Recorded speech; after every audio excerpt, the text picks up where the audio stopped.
Hello everybody, welcome to my channel Tansuman Classes, and today we read new topic remaining part 2 of chapter 1. It is very important for you to know more about the Indian history. And before we start the chapter, let me tell you one thing, that like and subscribe my channel, and please listen carefully, because this is the most important chapter in history. Why we read history. Let the recall our previous part 1 quickly. Dates become important because historians focus on a particular set of events. जो historians हैं उन्होंने focus किया एक particular events पे. So the historian written by British historians in India, the rule of each governor general was important. Governor general जो हैं जिनके बारे में हमने पढ़ा था वो सारे important थे. So James Mill and Scottish जो इकोनॉमिस्ट थे, पॉलिटिकल फिलोसोफर थे, उन्होंने हमारे हिस्ट्री को, इंडियन हिस्ट्री जो है उसको 3 पीरियड्स में डिवाइड किया था, हिंदू, मुस्लिम एंड ब्रिटिश. तो हम लोग उससे सेटिस्फाइड नहीं थे कि आप हमारी इंडियन हिस्ट्री को, आप हमारी हिस्ट्री को 3 पार्ट्स में नहीं डिवाइड कर सकते, क्योंकि आप जब तक हमारी हिस्ट्री के बारे में जानते ही नहीं हैं तब तक आप उसके लिए कोई डिसीजन नहीं ले सकते.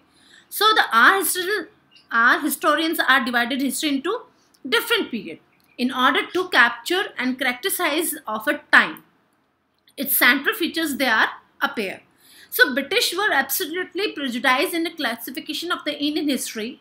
So their classification cannot be justified. जो Indian history का Britishers ने जो classification किया वो justify नहीं है. But it is because a variety of virtual similarities along with the Hindus and Muslims in this period. और उनको लगा कि जो सैमिलिटेशन जो होता है वो इंडियन हिस्ट्री में इन्होंने हिंदू और मुस्लिम्स के पीरियड के बीच में करा. So the British established their control over India as made it a colony after that. तो जो इंडियन हिस्ट्री है उसमें उन्होंने उसको एक कॉलोनी का रूप दिया, और उस कॉलोनी में उन्होंने अपने हिसाब से उनको जो सही लगा, उनको जो अपने काम की जो चीज़ें लगी, उन्होंने वो शुरू कर दिया. फर्स्ट हमने जैसे पढ़ा था कि उपनिवेशवाद में उन्होंने हमें चेंज किया, किसी शक्तिशाली और विकसित राष्ट्र द्वारा निर्बल और अविकसित देश पर उनके संसाधनों का उनके हित के लिए दोहन करना. यानी ब्रिटिशर्स ने अब हमारे रिसोर्सेज को यूज़ करना शुरू कर दिया था और अपने बेनिफिट के लिए वो अपने देश में उसे ले जाना शुरू कर दिया. So how do we know? अब हमें आज ये पढ़ेंगे. तो what resources do historian use in written about the last 250 years of Indian history? Today's topic is कि भाई हमें कैसे पता चलेगा? हमें रिकॉर्ड से ही पता चलेगा. और रिकॉर्ड वो कौन से? जो ब्रिटिशर्स ने हमारे लिए रखे तो नहीं, लेकिन वो हमें कहीं ना कहीं से मिले. और ब्रिटिशर्स की एक हैबिट थी कि वो कोई भी रिकॉर्ड करते, कुछ भी रिकॉर्ड करते तो उसको रिटर्न में लिखते थे. रिटन में लिखा हुआ ही रिकॉर्ड होता है. तो लास्ट 250 ईयर्स का हमें कैसे पता चलता है? Administration produces record. अब one most important resources is the official record of British administration. अब जो ब्रिटिश एडमिनिस्ट्रेशन है उसके पास जो रिटन रिकॉर्ड थे उनसे हमें चीज़ पता चल जाती है. सो the British believe that the act of writing was important. उनको पता था, उनको कुछ भी इंपॉर्टेंट जो लगता था ना वो लोग उसको रिकॉर्ड में रख लेते थे. So every institution, plan, policy, decision, agreement and inventions also can be is clearly written up. अब जो इन्वेस्टिगेशंस वो जो करते थे, जो जांच पड़ताल वो जब करते थे, वो भी वो लिखते थे. कोई एग्रीमेंट, अगर किसी लोगों के बीच में कोई एग्रीमेंट हुआ है, गवर्नमेंट और इंडियन पीपल्स के बीच में भी अगर कोई एग्रीमेंट हुआ है, समझौता हुआ है, वो भी उसे रिकॉर्ड रखते थे. साथ ही साथ जो पॉलिसी होती थी उनकी, उसको भी वो रिटर्न में रखते थे. और कोई इंस्ट्रक्शंस देने होते थे, कोई प्लान करना होता था, उसको भी वो रिटर्न में रखते थे. So had to be clearly written up. क्यों? क्योंकि अगर रिटर्न में है तो वो हम दिखा सकते हैं. तो once there was done, things could be properly studied and debated, ताकि वो उसे इजीली वापस निकाल सके और दिखा सके और डिबेट कर सके. So the convention produces as administrative culture of memos, noting and reports. अब जो अगर कोई गलत हुआ है, जो कोई सरकारी कर्मचारी से अगर कोई गलती हुई है और कोई व्यक्ति से इसमें लिखा जाता था, उससे लिखवाया जाता था कि भई आपने गलती कर दी है, और नोटिंग होता था कि जैसे आदमी अगर कोई डिफरेंट टाइप्स ऑफ जो बीच डिपार्टमेंट के बीच में कोई बात होती थी वो इसमें लिखा जाता था, और साथ ही साथ रिपोर्ट में लिखा जाता था. So the British also felt that all important documents and letters needed to be carefully preserved. और उनको ये पता था कि जो important documents हैं वो preserve करके रखना है, उनको संभाल के रखना है, और वो ऐसा करते भी थे. So they set up the record room attached to the administrative institutions. और उसी वजह से उन्होंने अपने प्रशासनिक विभाग जो होता था उसके आसपास रिटन रिकॉर्ड रखते थे. अब उसके आसपास क्यों रखते थे? क्योंकि सुरक्षा घेरा वहां पे बड़ी संख्या में रहता था, पुलिस तैनात रहती थी, और the villager tehsildar office, the collector and the commissioner office, the provisional secretariat, the law court, all had their record room. और इन सब के रिकॉर्ड रूम होते थे. और specialised institution like archives, museums were also established to preserve important records. और ये जो रिटन रिकॉर्ड है ये आर्chives में और साथ ही साथ में कलेक्ट्रेट, तहसीलदार और कमिश्नर ऑफिस जो होते थे वहाँ पे इनको संभाल के रखे जाते थे, प्रिजर्व करके रखे जाते थे. And later and memos that moved from one branch to the administration of another in the early years of the 19th century can still be read in the archives. Or you can also study the note and reports that direct official prepared, or the institution instructions and directives that were sent by the official at the top of the provisional administration. और जो उनका record होता था, letter जो होते थे सरकारी कर्मचारियों के द्वारा, जो कोई बातचीत होती थी वो एक ब्रांच से दूसरे ब्रांच में सेफली 19th सेंचुरी में संभाल के रखी जाती थी इन म्यूजियम्स के पास में, और रिकॉर्ड रूम में रखा जाता था. अब जब इन रिकॉर्ड रूम में रखा जाता था तो ये ऑफिशियली प्रिपेयर करी जाती थी, और साथ ही साथ in the early year of the 19th century these documents were carefully copied out and beautifully written by the calligraphist. अब calligraphist क्या होते हैं? Calligraphist जो होता है वो जो कि बहुत सुंदर हैंड राइटिंग जिसकी होती है, कैलीग्राफी मीन्स यानी ये बहुत ही सुंदर राइटिंग में बहुत ही सुंदर और केयरफुली तरीके से रखे जाते थे. और is that by those specialized in art of beautiful writing, जिनकी राइटिंग अच्छी होती थी. By the middle of the 19th century with the spread of the printing, multiple copies of these records were printed as proceeding of each government department. और फिर ये जैसे ही हमारे पास में रिटन रिकॉर्ड के लिए जो हमारी प्रिंटिंग प्रेस का आविष्कार हुआ तो क्या हुआ, मल्टीपल कॉपीज बना दी गई इसकी रिकॉर्ड की, और फिर उनको गवर्नमेंट डिपार्टमेंट्स में संभाल के रख दिया गया. साथ ही साथ में ये है report of the home department. अब जो होम डिपार्टमेंट की रिपोर्ट होती थी उसमें क्या था, in 1946 the colonial government in India was trying to put down a mutiny that broke out in the ships of the Royal Indian Navy.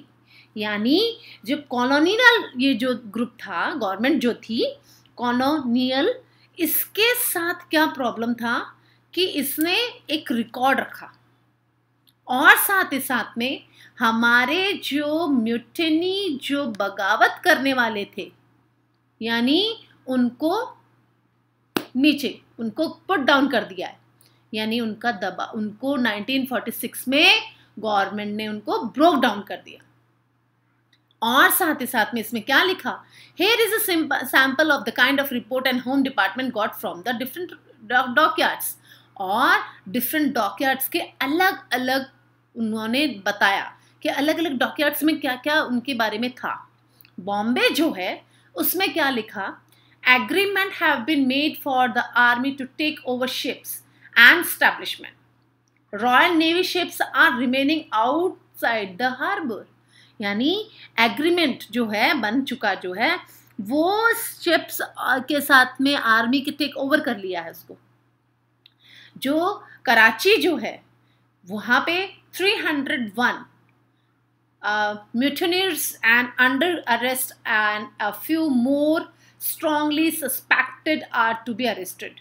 और जो बगावत करने की कोशिश कर रहे थे, जो 301 लोगों को अरेस्ट कर लिया और साथ ही साथ में उनको जो all establishment are under military guard, और वो सब कुछ मिलिट्री गार्ड्स के अंदर है। साथ में विशाखापट्टनम यानी so the position completely under control and no violence, यानी जो पोजीशन है वो कंट्रोल कर ली गई है, कोई वायलेंस नहीं है। और military guards have been placed on ships and establishment, no further trouble is expect that few men's many refuse to work। और कुछ लोगों ने ही रिफ्यूज किए हैं काम के लिए, अदरवाइज यहाँ पे हमने यानी कंट्रोल कर लिया है। इसके नीचे लिखा है director of intelligence headquarter Indian command, situation report number 7 file number 52146 home government of India. अब आप ये देखिए इतना पुराना रिकॉर्ड भी उनके पास में है और ये सारी रिपोर्ट वो रिटन में लिखते थे। So a national archives of India came up in the 1920 when new Delhi was built. जब नई दिल्ली बनी तो नेशनल म्यूजियम जो बनाया गया एंड द नेशनल आर्चिव्स जो बनाई गई were both located close to the vice regal place, यानी वाइस राय के घर के पास में, पैलेस जो होता था उसके पास में बनाया गया, because the location reflects an important these institutions had in British imagination. आप इससे अंदाजा लगा सकते हैं कि किस तरीके से वो रिकॉर्ड को संभाल के रखते थे, और वॉइस राय के प्लेस के पास ही इन्होंने ये म्यूजियम और रिकॉर्ड्स बनाए ताकि वो सेफ रहे। सर्वे बिकेम इम्पॉर्टेंट। अब सर्वे इम्पॉर्टेंट क्यों होते थे, वो किस तरीके से हेल्प करते थे? So the practices of the surveys, presides of the surveys also been common under the colonial administration. The British believed that the country had to be properly known before it could be effectively administered. Very good, बहुत अच्छी बात है, होना भी चाहिए कि जब तक आप किसी पे राज करते हैं, प्रशासनिक तौर पे आप किसी पे राज करते हैं, तो आपको वहाँ की सारी जानकारी होनी चाहिए। और जब तक आप इफेक्टिवली वहाँ के चीज़ों को नहीं पहचानेंगे, वहाँ के सर्वे नहीं करवाएंगे, तो वहाँ का एडमिनिस्ट्रेशन इफेक्टिवली नहीं होगा। उन्होंने यही तरीका अपनाया। By the early 19th century, detailed survey were being carried out to map the entire country in the villages। उन्होंने पूरे देश में सर्वे कराया। इन 19th century क्या सर्वे करवाया? इन द विलेजेस, गांव का सर्वे करवाया। रेवेन्यू सर्वे करवाया। रेवेन्यू जो उनको टैक्स मिलता था जमीन से, लैंड से, क्रॉप्स में जो हम उगाते थे उसके बदले हम उनको रेवेन्यू पे करते थे। और the efforts was to know as the topography. Even उन्होंने लैंड की टोपोग्राफी भी करवाई। द सॉइल क्वालिटी, सॉइल की क्वालिटी कैसी है वो भी उन्होंने कहा। The flora and the fauna, यानी फ्लोरा फ्यूना की जानकारी भी उन्होंने सर्वे करवाया। यानी फ्लोरा फ्यूना यानी पशु पक्षी जो होते हैं उनका भी उन्होंने सारा सर्वे करवाया। एंड द लोकल हिस्टोरीज, और लोकल जो हिस्ट्रीज हैं वो, साथ ही साथ क्रॉपिंग पैटर्न जो इंडिया में होता था वो कैसा था। यानी आप ये देखिए, छोटी से छोटी बात और बड़ी से बड़ी बात सारी उन्होंने सर्वे करवाया कि उनकी फसलों का पैटर्न कैसा है इंडिया में। All the facts had been seen in necessary as notes about the administrator, the reason. From the end of the 19th century, census operations were held every 10 year, और हर 10 साल में ये उनको करना हो गया था.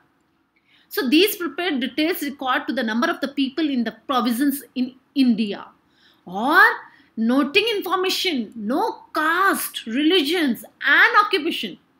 और उनको इससे से कहीं नहीं था कि जाति क्या है, धर्म क्या है, ऑक्यूपेशन क्या है.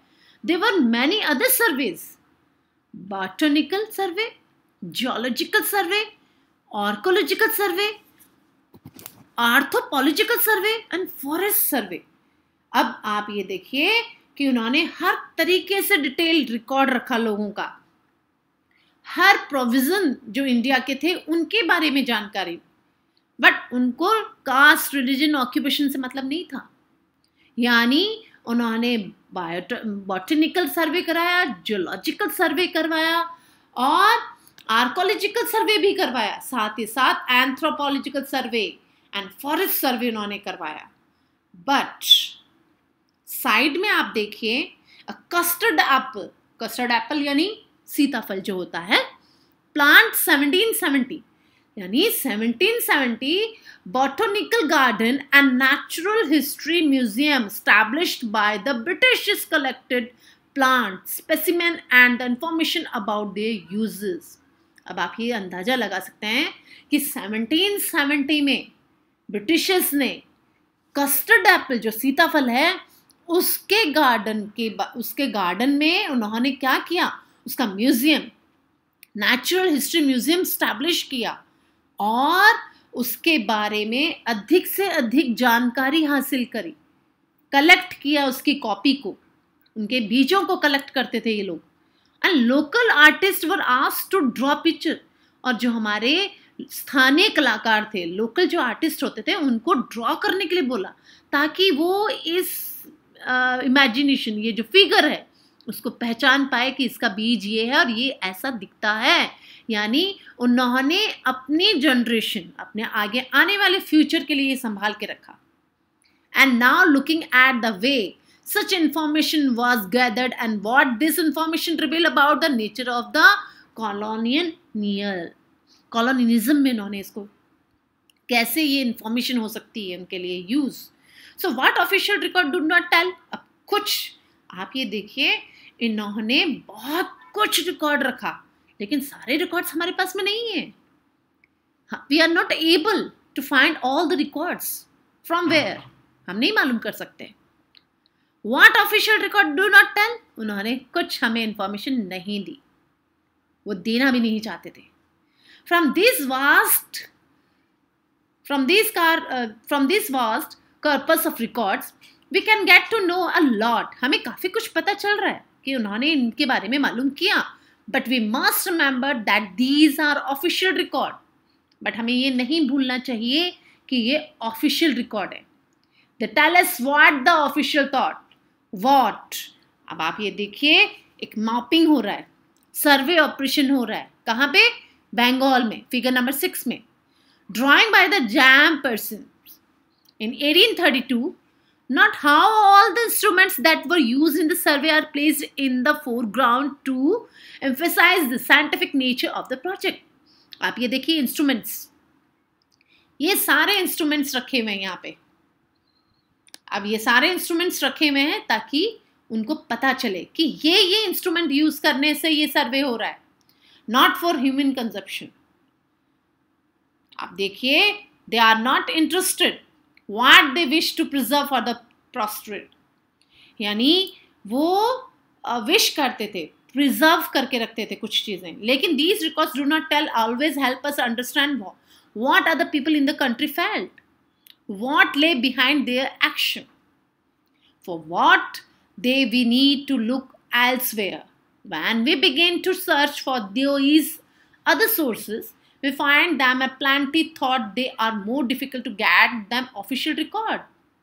We have diaries of people. अब आप ये देखिए कि वो हमसे वो जो रिकॉर्ड होते थे वो शेयर नहीं करते थे. उनको लगता था कि कंट्री को, वहाँ के लोगों को नहीं पता चलना चाहिए, और वो अपने पास ही रिकॉर्ड रखते थे संभाल के, ताकि फ्यूचर में उनको इंडिया को समझने के लिए दिक्कत ना हो. हर एक छोटी से छोटी चीज़ वो लिखते थे. But we have diaries of people. आज अगर हमें किसी चीज के बारे में पता चल रहा है कि ब्रिटिशर्स ने क्या क्या किया था, तो वो हमें कहाँ से रिकॉर्ड मिल रहा है? We have diaries of people, यानी कुछ जो लोग थे उनको भी लिखने का शौक था, इंडिया के पढ़े लिखे जो वर्ग थे उनकी डायरियों से पता चलता है। अकाउंट ऑफ पिलग्रिम्स, जो लोग धार्मिक यात्राएं करते थे, है ना, अब वो कहीं के भी हो सकते हैं। एंड ट्रैवलर्स, ट्रैवलर्स वो जो बाहर से आते थे, अब इनकी कंट्री से भी कई लोग आए, बाहर के देशों को भी कई लोग आए, तो उन्होंने वहां जाकर हमारे देश के बारे में लिखा, तो वो रिकॉर्ड तो है ना। ऑटोबायोग्राफी ऑफ इंपॉर्टेंट पर्सनालिटीज, और आत्मकथाएं लिखी गई थी, स्पेशल जो कुछ खास लोग होते थे उनके बारे में। And the popular booklets that we sold in the local bazaar, और जो स्थानीय बाजार होते थे, लोकल बाजार जो होते थे, वहां पे जो बुकलेट्स होती थी उनसे हमें पता चलता है। So as we debate in public, as printing spread, जैसे ही प्रिंटिंग प्रेस आई, न्यूज़पेपर आया, we publish and issue were debated in public, और हमने डिबेट करनी शुरू करी, बहस करना शुरू किया। कब? जब हमें पता चला इस प्रिंटिंग प्रेस के बारे में, प्रिंटिंग स्प्रेड, प्रिंटिंग प्रेस आई तो लोगों तक लिखावट, लोगों तक न्यूज़पेपर भी जाने लगे, पब्लिश्ड होने लगी किताबें। सो लीडर्स एंड रिफॉर्मर्स, जो हमारे नेता थे, तो उन लोगों के द्वारा, और प्रिंटिंग रिकॉर्ड, और साथ ही साथ leader reformers wrote the spread their ideas, और जो हमारे देश में जो लीडर्स थे, नेतागण थे, रिफॉर्मर्स जो समाज सुधारक थे, उन्होंने कुछ अपने विचार लिखे, आइडियाज लिखे। Poet and novelist wrote express their feeling, और साथ ही साथ जो पोएट होते थे उन्होंने, नोवेल जो लिखते थे, उन्होंने अपनी प्रतिक्रियाएं और अपने विचार लिखे, अपने फीलिंग्स के एक्सप्रेस किया इन्होंने। उन सब से हमें पता चलता है कि हमारी सोसाइटी कैसी थी। So all these resources, however, were produced by those who were literate. From these, we will not able to understand how history was experienced and lived by the tribals and peasants, the worker in the mines or the poor on the street. Getting to know their lives is more difficult task. यानी all these resources, इन सब sources, इन सब चीज़ों से हमें एक चीज़ पता चलती है कि यहाँ के लोगों की हालत खराब थी। लोग रह रहे थे आदिवासियों की तरह, रह रहे थे, जंगलों में रह रहे थे, कुछ किसान थे, मजदूर थे, कुछ माइंस में काम कर रहे, और कुछ सड़कों पर, स्ट्रीट्स में, poor people on the street, and getting no their lives is more difficult task, और उनकी जिंदगी बहुत बड़ा टास्क, बहुत डिफिकल्ट टास्क था। So yet this can be done if we made a little bit of effort. When you read this book, you will be see how this can be done. और अगर आप एक थोड़ा सा effort लगाते हैं तो हमें इस किताब से बहुत कुछ सीखने के लिए मिलेगा कि आगे हमने क्या क्या करा है, वो सब कुछ आपको आगे के चैप्टर में मिलेगा। और वो मिलेगा कि हमारे क्या क्या प्रयास रहे, हमने किन किन कोशिशों से इंडिपेंडेंट यानी स्वतंत्रता हासिल करी, हमने उसमें क्या क्या अपने एफर्ट्स लगाए।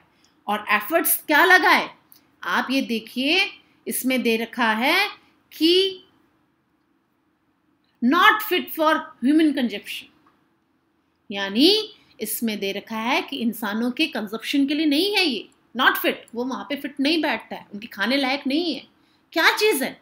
Newspaper provided accounts of the moments of different parts of the country, जो मूवमेंट्स हुए डिफरेंट पार्ट्स में, इंडिया के कंट्री में, हमारे देश में जो मूवमेंट्स हुए लोगों के। Here is a report of the police strike in 1947। इसमें more than 2000 policemen in Delhi refused to take their food on the Thursday morning as protest against their low salary and the bad quality of food supplied to them from the police lines kitchen. यानी 2000 लोगों से भी ज्यादा लोगों ने refuse कर दिया। क्यों? क्योंकि वो खाना खाने लायक नहीं था, बैड क्वालिटी का था। और एज द न्यूज स्प्रेड, और जैसे ही ये न्यूज़ स्प्रेड हुई, फैली to the other police stations, the man those are refused to take food, उन्होंने रिफ्यूज कर दिया खाना खाने से. वन ऑफ द स्ट्राइकर्स एक ने कहा उन्हीं में से कि the food supplied to the us from the police line kitchen is not fit for the human consumption. Even cattle would not eat the chapatis and dal which we have to eat. यानी हमें वो खाना परोसा जा रहा है, हमें वो खाना सप्लाई किया जा रहा है जिसे कैटल भी खा नहीं रहा है, वो भी रिफ्यूज कर रहा है.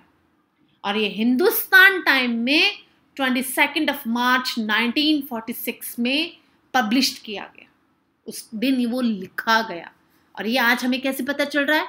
Because of the newspaper, because of the record, because of the printing press. आपको एक इमेज फिगर नंबर 7 दिखाया हुआ है. इसमें आप ये देखिए, image need to be carefully studied for they project a viewpoint to those who create them. These images can be found in several illustrated books produced by the British after 1857 rebellion. And the caption at the bottom says, Martinus Sepoys shared the loot and the British representation. The rebel appeared as greedy and brutal, and we will read about the rebellions in chapter 5. यानी ये rebels of 1857 को भी इन्होंने इस तरीके से दिखा दिया कि कैसे ये लुटेरे, इनको लुटेरे बता दिया गया है रिबेलियंस को, कि ये देखिए कैसे ये लूट खसोट कर रहे हैं, कैसे इन लोगों ने सिपॉइज ने लूट किया है और लूट के माल को बांट रहे हैं. तो ये चीज हमारे लिए समझना बहुत जरूरी है.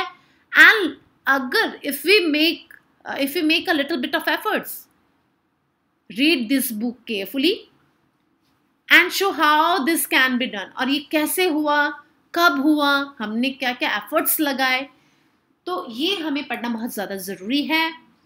So the chapter is complete from my side. Thank you. Good day. And don't forget to like and subscribe my channel. Thank you.